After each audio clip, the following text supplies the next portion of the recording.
All right. Hi, my name is Dominique Mayho. I'm a former elite cyclist here to interview future Olympian Erica Hawley. Hi, good morning. All right. So let me start off, Erica. So can you just tell us a bit about your Olympic qualifying journey? Uh, I realized there's quite a mission to secure points to book your spot for the Paris Olympics.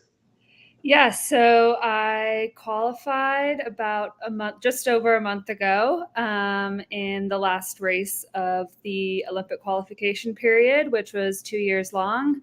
Um, yeah, the 2 years is a points chase, and I didn't find out to the very end, and I was actually the last person to qualify based on Olympic rankings. So it really was nail biting. And in that last race, I had done all the math of what position I needed to finish and what other people needed to finish to overtake me. So it was definitely nerve wracking, but yeah, I basically committed this year to doing like a 6-week race block and like following this dream, and I knew I was really close.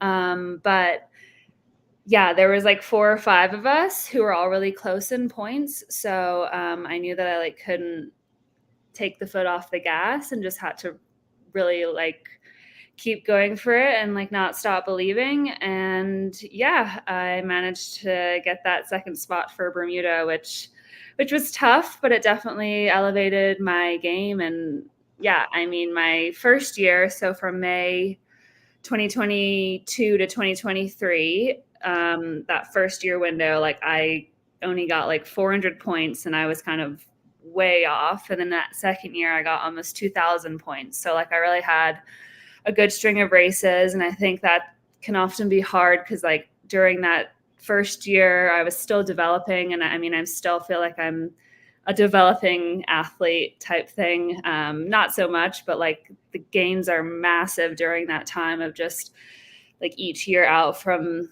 college and like being a professional full time. So yeah, over the moon. And yeah, it's pretty cool that there'll be 3 triathletes and a pretty big Bermuda squad heading to the Olympics. Yeah, I would say my next question would be, uh, what do you think was the biggest difference between last year, Erica, and this year when you were able to gain more points? Like, was it more physical, or were you a bit more confident in yourself leading up to each event? I would. Yeah, yeah.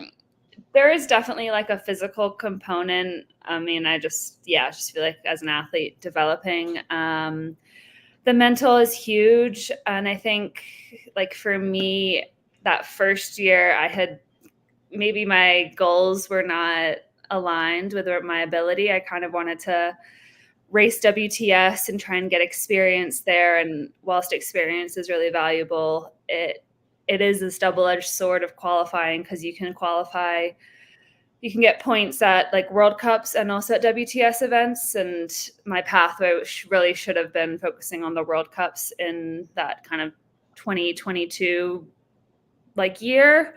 So then, after that first window, I had actually, it was kind of a turning point. I raced a Conti Cup, which doesn't have any Olympic points, but that was my first elite win. And I think kind of once you get like one good race, you kind of start to get that like, oh, I believe. And then shortly after, I podiumed my first World Cup, and I think that was like the biggest kind of eye-opening experience. And then you kind of approach every World Cup of like, oh, like I belong, I can podium, you know what I mean? And then I think that really showed like this year. And of course, like after an off season and after some time off, kind of unsure, but like, yeah, I ended the year of 2023 really strong with like fourth in Pan Am Games, and really surprised myself with that performance. So yeah, I think just, yeah, that like kind of confidence and belief and like things are working. Yeah, definitely made a difference. And I think that was probably the biggest thing. And yeah. Yeah. Okay. Nice. And I would say my next question would be, can you describe the emotions you went through when you officially realized you qualified for the Olympics? Yeah, so it was actually kind of a mixed feeling because once I finished the race in Cagliari, I had done the math and I was like, Uh, I know I've qualified, but like I wasn't confident until I like yeah, really saw the start list. So exactly. Yeah. it was a bit like I couldn't really like celebrate, but and I didn't know like they hadn't said when the like start list would be like officially um like announced. So I was a bit in limbo, but it was actually I was traveling home from Italy, so or back Oh, to Colorado, and I was actually on my flight when my mom and actually Katura both messaged me saying like you're going, and I was on a United flight, and on United you get like free messaging, but I didn't have mhm. Wi-Fi, so like I was able to message, and then like NOC Bermuda posted on Instagram, and then my Instagram like blew up, but I like couldn't get on Instagram because I had no space for it. Yeah. So I just had to wait like 2 hours for like the like plane to land. Oh, yeah. It was funny. I like really it was like I'm just like in my seat like emotional, but like I didn't really want to like Right. scream Yeah. or anything. Yeah. No So one else would realize. exactly. So I was just kind of like, oh my gosh, but yeah. And then in the airport, like once I got off, and then you have to like go through customs and go like check your bags again and all that. Yeah. So it was like also a short connection to my next flight. So I was like trying to do everything Oh, and then also trying to like message everyone but yeah, and it was actually good. I had always planned on going to Montana for like that week just to like completely disconnect. And I'm really glad I did that because yeah, it's like such a huge emotional like experience that you go through, and it's overwhelming. And sometimes, I mean, it took a long time to just feel like just get back on like a normal level. So yeah. Yeah, I could imagine. And then you realize, all right, now training has to come up a bit, exactly. right? But that's leading into my next question. It's well, I see based on Strava, and people that don't know Strava, it's where as athletes post all our training workouts, and I see you, I guess, starting a new block of training. You've been putting in a lot of time. So can you talk us through your preparation leading up to uh, Paris, and then also after that, I guess, is it going to be different from leading up to you training for Pan Am or Commonwealth? Yeah, so it was like 8 weeks since Cagliari to Paris. So I have like an 8 week block, 8 to 9 weeks. And I had always planned on having that kind of recovery week and I did like a 3 week build. And then I'm actually just in my kind of like easier, like few days. And then I'll start building it in the weekend. And then starting on Monday, I'll do like a really race specific block.